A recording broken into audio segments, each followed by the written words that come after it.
I mean, come on! Hi guys, j'espère que vous allez bien. Aujourd'hui, on va parler livres. Are you ready? Là, j'ai 5 livres qui ont marqué mon année 2021. Je me suis dit que ça pouvait être sympa de les partager avec vous.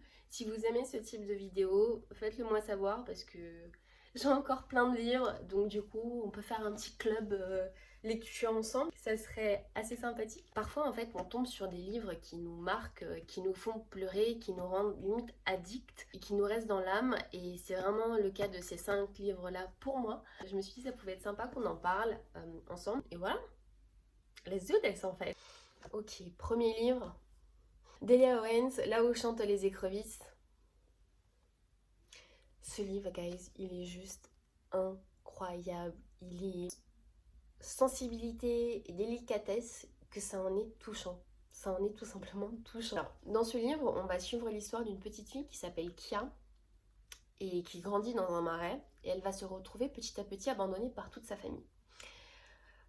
Donc on est là avec une petite fille qui est abandonnée dans un marais par toute sa famille. Il y a une petite ville à côté, mais en fait les habitants ne viendront jamais s'occuper d'elle.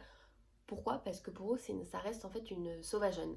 Donc on est là avec cette petite fille qui au fur et à mesure du livre devient femme et qui fait bien sûr des rencontres, qui changent un peu son univers.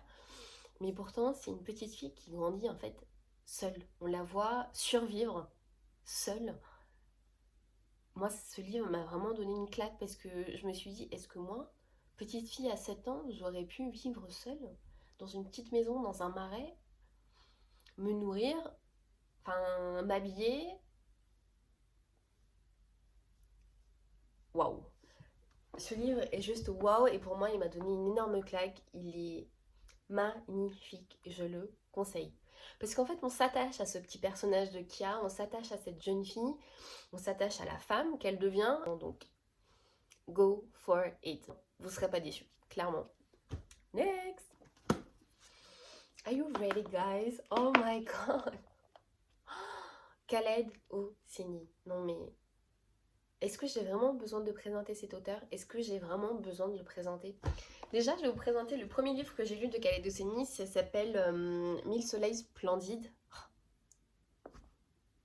Ce livre, en fait, c'est une pépite. Déjà, Khaled Hosseini, c'est un écrivain américain d'origine afghane. Donc du coup, la plupart des actions dans ces livres se déroulent en Afghanistan, qui est le pays d'origine de l'auteur. Waouh! Parfois, on tombe comme ça sur des livres qui nous touchent, mais profondément. Je n'ai jamais autant pleuré en lisant un livre. Voilà, que ça soit clair, préparez-vous. Préparez-vous clairement parce que ce livre, il est déchirant. Et là, en fait, on va évoluer dans un pays déchiré par les conflits et les guerres civiles. Et on va suivre deux personnages, Mariam et Layla, qui vont en fait à un moment donné, leur destin va s'entremêler. Il est un peu en deux parties.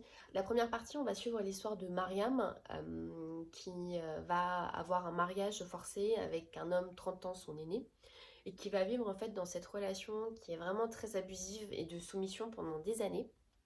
Puis apparaît Leila, qui est devenue orpheline à cause de la guerre, et qui va épouser cet homme également. Et en fait, on voit le conflit entre les deux au début. Cependant, les deux vivent avec cet homme abusif et il y aura une sorte de relation mère-fille qui va se créer entre elles. Une histoire qui m'a énormément touchée et émue. Peut-être parce que je suis une femme, je sais pas, je me suis posé la question, est-ce que parce que je suis une femme, ce livre m'a peut-être plus impactée que d'autres? Peut-être. Pour être honnête, peut-être. Parce qu'en fait, on se met dans la position de ces deux femmes et on se dit, mais qu'est-ce que moi j'aurais fait? Est-ce que j'aurais pu changer quelque chose? Est-ce que j'aurais pu faire quelque chose autrement? Il faut être prêt à lire les livres de Khaled Hosseini parce que, émotionnellement parlant, il nous affecte énormément. Le livre est d'une tristesse et tellement déchirant. Vous voulez vraiment avoir un livre qui vous impacte à ce point-là, prenez-le parce que vous ne serez pas déçus. Clairement, je le conseille. Deuxième livre que j'ai lu de Khaled Hosseini, c'est Les cerfs-volants de Kaboul. Que dire en fait? Ce livre est tellement connu, ce livre est extrêmement touchant, extrêmement triste, extrêmement émouvant.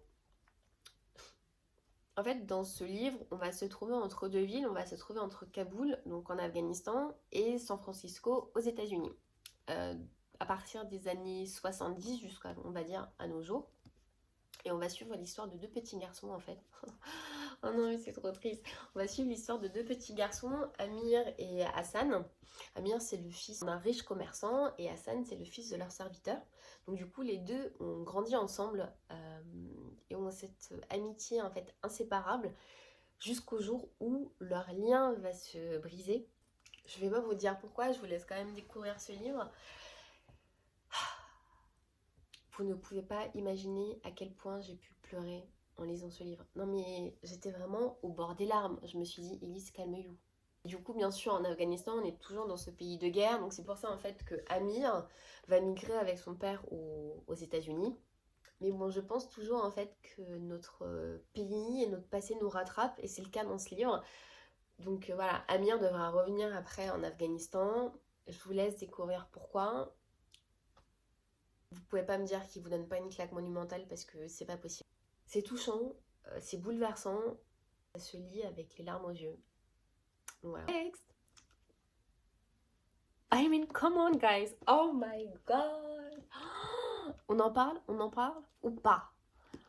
Madeline Miller, mais my girl en fait, my girl. Ces livres, guys, sont incroyables. Là, complètement autre sujet que les autres livres. On va parler mythologie. Premier livre que j'ai lu de Madeline Miller, ça va être Circé. Je ne pensais pas aimer ce livre autant que je l'ai aimé. Je me suis dit, oui, la mythologie grecque, j'y connais rien en fait. Voilà. Mais c'est écrit de façon très moderne. Et en fait, on rentre dans le personnage, on rentre dans l'histoire et on peut pas s'arrêter de lire. Clairement, c'est un livre très addictif. Oh, my girl. Décris-moi un peu l'histoire de Circé. En fait, dans ce livre, donc on suit l'histoire de Circé, qui est une déesse immortelle. C'est la fille du dieu du soleil, Hélios, et d'une nymphe, Persée. Et en fait, on va voir cette déesse évoluer dans ce monde de l'Olympe, entourée de dieux. Et elle va se faire exiler sur une île, sur Terre. Pourquoi? Parce qu'elle tombe amoureuse d'un être humain. Complètement banni. Et en fait, c'est là où vraiment toute l'histoire va commencer parce que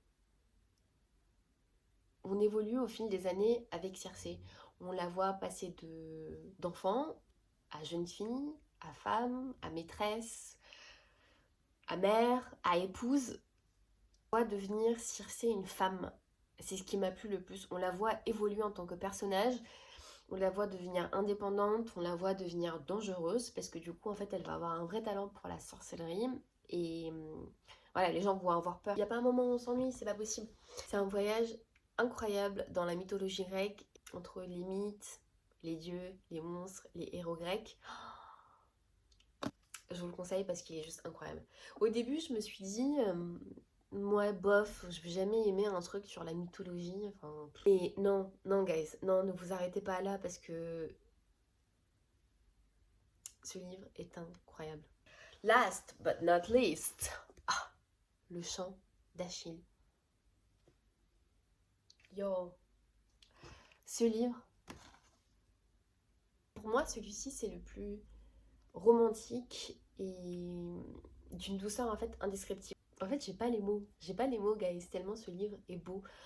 Et je l'ai dévoré un peu trop vite en fait. Je pense en 2 nuits, il était fini et je me suis dit, j'aurais peut-être dû patienter un peu quoi. Parce que après, on se retrouve à la fin en mode, mais je fais quoi maintenant pour trouver un livre qui est aussi bien que ça? Vous voyez ce sentiment? Vous le connaissez? Ok. De quoi ça parle en fait, le chant d'Achille? You know? En fait, on va suivre l'histoire bien entendu d'Achille, mais vue à travers les yeux de Patrocle. Patrocle, ça va être son ami, son confident, son amoureux. C'est une histoire d'amour, guys, entre les deux. Donc, bien sûr, les deux vont grandir ensemble, vont mûrir, vont devenir adolescents. Et bien entendu, l'inévitable arrive, c'est-à-dire la guerre. Mais du coup, la guerre approche, il faudra assiéger Troie, et bien sûr, les deux vont partir à la guerre. Et surtout, la fin du livre, là par contre, guys, moi on me perd. Non mais on me perd parce que j'étais en larmes. Magnifique. Or, ce livre, on le dévore, je vous le conseille mais vraiment, vous ne serez pas déçus. C'est pas possible d'être déçu avec le Chant d'Achille. Ce n'est pas possible, ce n'est pas possible. Guys, voilà, on a fait le tour des 5 livres, tous aussi beaux les uns que les autres, pour être honnête avec vous. Des pépites, des pépites. Dites-moi si vous avez lu ces livres, qu'est-ce que vous en avez pensé, et si vous avez d'autres livres à me conseiller, n'hésitez surtout pas en commentaire parce que je suis toujours à la recherche de nouveaux livres, donc tell me. En tout cas, guys, merci beaucoup d'avoir passé un peu de temps avec moi, j'espère que ça vous a fait plaisir, et yes, à très vite, ciao!